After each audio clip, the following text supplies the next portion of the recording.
গেছে, তাহলে আমার রোজাও শেষ হলো, আমার নামাজও শেষ হলো, আমার যাকাত শেষ হয়ে গেল, আমার হচ্ছে কি নফল ইবাদত শেষ হয়ে গেল, আমি কোনটা নিয়ে জান্নাতে যাব এখন? তখন মাইজি বলল, আমি আল্লাহর কাছে পেশ করব রব্বুল আলামিন, আমি যত রকমের আমাল করেছিলাম কিন্তু এই আমালের মধ্যে শিরক যুক্ত হয়ে গেছে, কিন্তু এখন আমি ঈমানটাকে আপনার সামনে পেশ করছি, ঈমানের মধ্যে বিন্দু পরিমাণ আমার শিরক ছিল না। আল্লাহ রাব্বুল আলামিন বলেন, শুনে রাখো, ওই দুধের রাতের কথা, যেদিন রাতে ঠান্ডা দুধ পান করেছিলে, সেই দুধের রাতের কথা তুমি একবার মনে করো। রাতের বেলা ঠান্ডা দুধ খেয়েছে, পেট যখন গন্ডগোল শুরু হয়ে গেছে, সকাল বেলা মুরিদানদের সামনে গিয়েছেন, মুখটা অনেক খারাপ, চেহারাটা মলিন হয়ে আছে। মুরিদানরা বলছে, হুজুর আপনার চেহারাটা মলিন কেন হলো? বললে, কাল রাতে আমি ঠান্ডা দুধ খেয়েছি, তার জন্য পেটটা আমার ডিস্টার্ব করেছে। আল্লাহ বললেন, ভাই তোমার কি স্মরণ হলো? ওই দুধের মধ্যে কোনো শক্তি ছিল না, ওই দুধের মধ্যে আমি আল্লাহ যতক্ষণ পর্যন্ত না কোনো শক্তি দেবো, কিন্তু সে উপকার তোমার করতে পারবে না। কিন্তু তুমি তোমার মুরিদানের সামনে পেশ করেছো যে আমার দুধের কারণে আমার পেটের গন্ডগোলটা হয়েছে, ওখানে তোমার ঈমানের মধ্যে ঘাটতি এসে গেছে। আসেনি? আমাদের তো কোনো জায়গায় ঘাটতি নেই, আছে ভাই? আমাদের ঈমানে কোনো জায়গায় ঘাটতি আছে কি? আমরা পাকা ঈমানদার। এখান থেকে ঘরে যাব, যদি রাস্তার মোচড় খাই, আগে ধরবো পঞ্চায়েতের প্রধানের, তারপর ধরবো ঈমানের, তারপর ধরবো মুখ্যমন্ত্রী, তারপর প্রধানমন্ত্রী করতে যাবো, যে রাস্তাটা ভালো থাকলে মোচড় খেতে হবে না ভাই। এমন উদাহরণ দিয়ে বলছে, হাটে গেলাম, আপনি যাওয়ার পরে একই স্যাম্পল কেটেছি, শুধু আমার পাশের রাস্তাঘাটটা শুধু একটা ফুল বেশি করেছে, একটা টিকি বেশি করেছে, ওর মাল ও চলে গেছে। বলছে, যা, যদি আমি ওই ডিজাইনটা যদি কাটতাম তাহলে আমার মাল সব বিক্রি হয়ে যেত। এর মধ্যে শিরক এসে গেল। আল্লাহ তোমার রিজিকে ওখানে রাখেনি, ওই দিনে তুমি পাও। রিজিক তোমার যতটা রেখেছে আল্লাহ ততটাই পৃথিবীকে তোমার দেবে, তুমি হাজারো চেষ্টা করো না কেন। যদি নামাজ পড়লে যদি রিজিক যদি বাড়তো, তাহলে ইমাম মুয়াজ্জিন থেকে বড় লোকের পৃথিবীকে হতো ভাই। আপনারা তো নামাজ পড়া করতে 60 বছরের বয়সে, কেউ পড়েছে 50 বছর বয়সে, কেউ ঝুলছে 40 বছর বয়সে। আমি আমার কাছে তো 14 বছর বয়সে নামাজ পড়ে আসছি না, 12 বছর থেকে নামাজ পড়ে আসছি। তাহলে আপনারা থেকে বড় লোক তো আমার হয়ে যাবে, নামাজ পড়লে বড় লোক হয় না, হতো না? খাবার দিকতে যদি বড় লোক যদি হওয়া যেত, ঘুমানোর দিক যদি বড় লোক হয়ে যেত, তাহলে আশরাফুল মাখলুকাতের সবথেকে বড় লোক কারা হতো? ঘুমানোর দিক থেকে গাধা বড় লোক হতো না ভাই? বেশি ঘুমাই কে? বলছে গাধার মতো ঘুমছে, তাহলে গাধার মতো বড় লোক হয়। যদি খাওয়ার দিক থেকে যদি বড় লোক যদি হওয়া যেত, তাহলে হাতের থেকে বড় লোক হতো। হাতের থেকে আপনারা বেশি খেতে পারেন, কিন্তু মানুষ একটু বেশি ওটা হাতের মতো খাচ্ছে, বলে না ভাই? কিন্তু আল্লাহ পাক আমাদের সৃষ্টি সেরা করলো, বলে ভাইজি তোমার আমার সব বেকার, তোমার আমার মধ্যে শিরক ভর্তি। যেদিন রাতে ঝড় উঠেছিল, ঝড় ওঠার সময় শুধু দোয়া করছে, লা ইলাহা ইল্লা আনতা সুবহানাকা ইন্নী কুনতু মিনাজ জালিমিন। শুধু ঝড়ের সময় লা ইলাহা ইল্লাল্লাহ পড়া শুরু করেছো। বলছে, যদি কালকে 5 যদি রান্নাঘরটা ঠেকা দিতে না দিতাম, আর যদি ঘরের ডিমটা যদি মজবুত না দেওয়া থাকতো, তাহলে এই ঝড়ে সব উড়িয়ে নিয়ে চলে যেত। বলে, এখন তোমার শিরক এসে গেল। বলে, তোমার আমার সব বেকার হয়ে গেল। বলে, ভাইজি ওগো রব্বুল আলামিন, সারাদিন জিন্দেগি যা কিছু আমাল করেছে, কিন্তু আমাল তো আমার বেকার হয়ে গেছে। একজন আল্লাহর বৃদ্ধ লোক, অনেক বয়স হয়ে গেছে।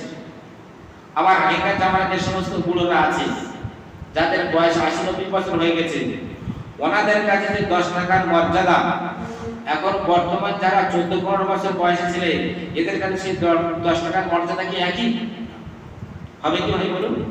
হবে না। ওনারা 10 টাকা মানে ওনাদের অনেক মর্যাদা, আমার 10 টাকা সামনে দেব কি আর। তো বিদ্যা দেখো, বয়স হয়ে গেছে, একটা টাকা নিয়ে দোকানে যাচ্ছে, কি কিনবে? অনেক বয়স হয়ে গেছে, অনেক পুরাতন পয়সা নিয়ে দোকানে যাচ্ছে। দোকানে গিয়ে বলছে, বাবা এই আমার একটা টাকায় 3টে বা 2টো রুটি দাও, বাকি যা পয়সাটা আমার ফেরত দাও। তো যখন দোকানদারের কাছে পয়সাটা যখন দিয়েছে, দেওয়ার পরে দোকানদার পয়সাটা একবার এপিটি একবার ওপিটে দেখে বলছে, চাচা বা দাদু তোমার এই পয়সা যেন অচল হয়ে গেছে বলে হাতে ফেরত দিয়েছে। চাঁদক দিয়েছে পুরো শুকিয়ে শুকিয়ে বেহুশ হয়ে জমিনে পড়ে গেছে। যখন বেহুশ হয়ে পড়ে গেছে তারা তো আশ্চর্য গেল। আমি চাচাকে বা দাদিকে বললাম তোমার টাকাটা শুধু চলবে না। আমি বলার পরে যখন টাকাটা তার হাতে দিলাম যে দেখেই মত্তরে বেহুশ হয়ে পড়ে গেল। কারণটা কি? অনেক মাথায় পানি দিয়ে তাকে সুস্থ করার পরে তাকে জিজ্ঞেস করে চাচা আপনি পয়সাটা আমার হাতে ফেলে দেওয়ার পরে যখন বললাম চলবে না তখন আপনি শুকিয়ে শুকিয়ে বেহুশ হয়ে পড়ে গেলেন, কারণ কি? বলছো আমার কলিজার টুকরা সন্তানেরা, তোমরা শোনো, দুনিয়ার বুকে আজকে যদি আমার একটা টাকা তোমাদের কাছে দিয়েছি আমি একটা সওদা কেনার জন্য, যদি আমার টাকা যদি অচল বলে তোমরা ফেরত দাও, কাল কিয়ামতের ময়দানে মহান স্রষ্টা রব্বুল আলামিনের সামনে আমার আমালগুলো যখন পেশ করব, আমার মহান স্রষ্টা যদি বলে তোমার আমাল আমার কাছে কোনো গ্রহণযোগ্য নাই, আমার ভয় তখন কি হবে?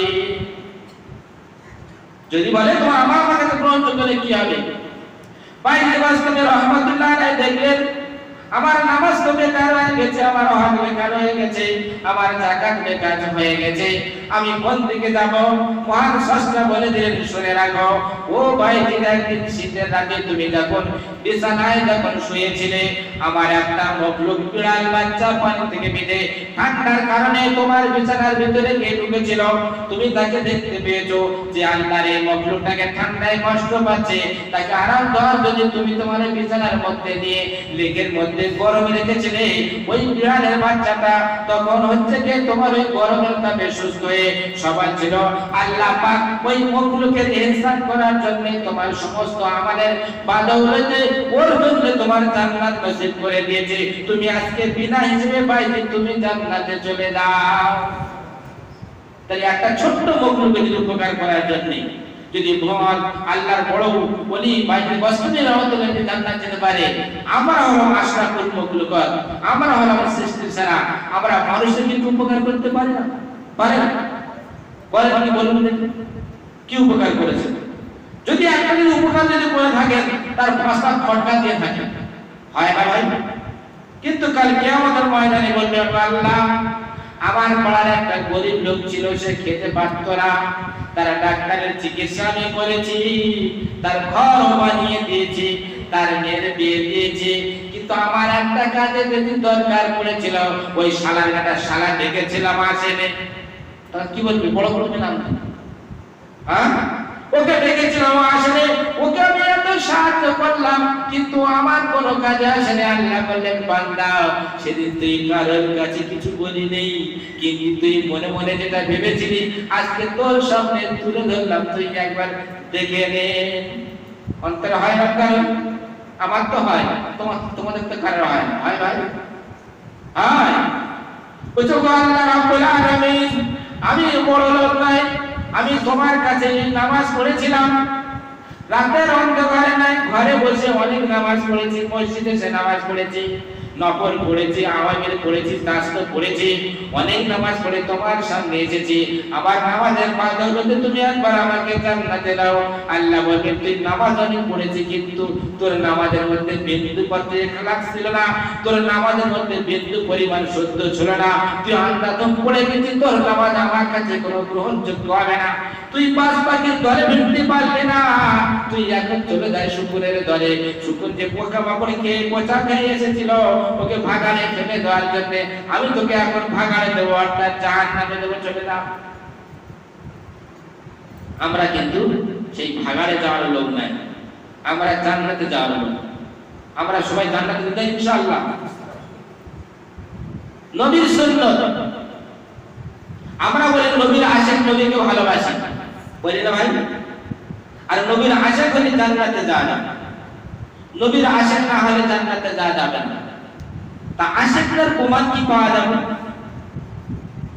আশিক বর যখন বিয়ে করতে যায়, বরযাত্রী যত থাক সঙ্গী কিন্তু বরের কিন্তু চেনা যায়, যাবে না ভাই? কি করে চেনা যায়? পোশাকের থেকে চেনা যায় যে এটা বর। গলায় একটা মালা থাকবে, মুখে একটা ফুলের শায়রা পরানো থাকবে, কি থাকবে? মাথায় থাকবে পাগড়ি, আর পাঞ্জাবি থাকবে ফেরেশতা আজরাইলের গায়ে জিবরাইলের মতো, থাকবে না? হাতে থাকবে মেহেদি, গায়ে থাকবে মিষ্টি আম্বার আতর, পাশে থাকবে বন্ধুরা। যখন যাবে সবাই চিন্তা করবে এটা যাচ্ছে পর। আর পর যদি যখন যায়, পরের সঙ্গে বন্ধু বান্ধব তারা কিন্তু থাকে। মহান আল্লাহ বলেন, কাজ যখন তুমি জান্নাতি যখন হবে, তোমার সঙ্গে হুর গিলামান ফেরেশতারা থাকবে, তোমার খেদমতে কিন্তু তারা মাতারা হয়ে থাকবে। কিন্তু পর সাথে গেলে যে সমস্ত তোমার শর্ত আছে সেগুলো তোমার পূর্ণ করতে হবে। মেয়ের বাপের সঙ্গে আগে উকিল দিয়ে কন্ট্যাক্ট করে সব ঠিক করে তো বিয়ে করতে দিতে হবে, নাকি আধা দিন পর সাথে বিয়ে দেবে? দেবে ভাই? দেখাশোনা কথাবার্তা কিছু পর সাথে অনেকগুলো ছেলের সাথে হয়ে যাচ্ছে, কোথায় যাচ্ছে বিয়ে করতে, কিন্তু কোথায় ঠিকই নেই। বিয়ে হবে তো অর্ধ করে ঘুরে ফিরে আসে। হ্যাঁ, তো ওই জন্যে আমরা রসুলের সুন্নতকে বলি, আমার আল্লাহ রসুলের উম্মত, তারা সুন্নতকে পরিপূর্ণ মানে।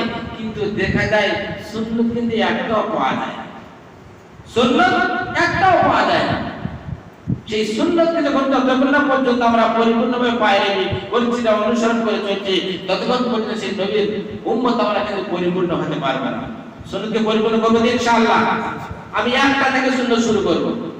সর্বপ্রথম আজকে জুমার নামাজ পড়তে আমরা এসেছি, আমরা সবাই কিন্তু একটা সুন্নত পালন করি, সেটা কি বলুন? সবাই একটা সুন্নত পালন করেছে, বলুন সেই সুন্নতটা কি? জানেন না? মাথায় যে হেলমেট পরে আছেন, মাথায় যে টুপি দিয়ে আছেন, এটা নবীর সুন্নত, দাইমি সুন্নত। মুসলমান ইমানদারদের জন্য 24 ঘন্টা শুধু লাইতে গেলে আর শুতে গেলে টুপি খোলা ছাড়া বাকি সব জায়গায় টুপি পরে থাকতে হবে। এটা হলো দাইমি সুন্নত, সবসময় পালন করতে হবে। করব তো সবাই ইনশাআল্লাহ? আর ইনশাআল্লাহ বলবেন, বলে এখন সুবহানাল্লাহ বলছেন জান্নাতে যাব। এখন সুবহানাল্লাহ যখন আওয়াজ ছিল, এখন সুবহানাল্লাহ আওয়াজ বন্ধ হয়ে গেছে, ইনশাআল্লাহ আওয়াজ বন্ধ হয়ে গেছে। এই দাইমি সুন্নতটা যখন আপনি আপনার মাথায় রাখবেন, আল্লাহ রাসূলের কথাগুলো খুব দামি এবং মূল্যবান। এই সুন্নত যখন আপনার মাথায় থাকবে, আপনি কিন্তু কটু কথা বলতে গেলে কিন্তু অটোমেটিক বিবেক ধাক্কা দেবে, যেমন মাথায় টুপি আছে, আমি কি বলছি। কিন্তু টুপিটা এমন করে 5 কিলো ওজন নাই, 25 গ্রামের ওজন, কোন কোন টুপি আবার 5 গ্রামের ওজন। যদি মাথায় দিয়ে রাখেন, একটা সুন্নত আদা হয়ে যাবে এবং অনেক গুনাহ থেকে আপনি পরেশ থাকতে পারবেন। কাজ করতে দেখেছেন, রাস্তায় দেখতে যাচ্ছেন, কোন টুপিওয়ালা দাঁড়িয়ে পেশাব করছে, কেউ দেখেছেন? হ্যাঁ ভাই, যদি ওর মাথায় টুপি থাকবে তখন বসার চেষ্টা করতে আমার বয়স কি হবে? অটোমেটিক বলবে তখন, যখন টুপি নেই স্যালাইনটা ছেড়ে যায় 5,000 টাকা ছাড়ে দিতে। তা প্রত্যেকে সবাই নিয়ত করি যে আজ থেকে আমরা হচ্ছে কি এই নিয়ত করে গেলাম যে আমরা 24 ঘন্টার মধ্যে দাইমি সুন্নাত যেটা আছে, এই একটাই সুন্নাত আমরা প্রত্যেকই পালন করার চেষ্টা করব ইনশাআল্লাহ। ইনশাআল্লাহ বলুন। বিশেষ করে জওয়ান ভাইদের বলবো, তোমরা টুপি মাথায় থাকো, মুখ কিন্তু সব দাঁত থাকবে। আগে প্রথম লাগাম দামে মুখে, দ্বিতীয় লাগাম দামে কিন্তু রাস্তা চলাফেরার ক্ষেত্রে। আমরা কিন্তু মনে করি যে বাইরের সমাজে চলতে গেলে টুপি মাথায় দিয়ে কথা বললে গুনাহ হবে। অনেক আমার চাচারা এখনো এমনই আছে, দেখা যায় পেশাবখানায় গেলে টুপি খুলে যায়, বলে টুপি ভালো জিনিস, মাথায় দিয়ে পেশাবখানায় যাবো। কিন্তু আল্লাহ রাসূল সাল্লাল্লাহু আলাইহি ওয়াসাল্লাম বলে দিলেন, পেশাবখানায় যাওয়ার যে সুন্নতের মধ্যে মাথা ঢেকে যেতে হবে এবং জুতো বা চপ্পল পরে পেশাবখানা বা পায়খানা যেতে হবে। আমরা ঘরে তো যাই, দোলায় যারা যায় তো মাথা ঢাকতে হয় না, আর ঘরে যারা যাই করতে তো মাথা ঢেকে যাবো। তার সাথে সাথে আমরা রাসূলের সুন্নাতগুলো পূর্ণভাবে আদায় করার প্রত্যেক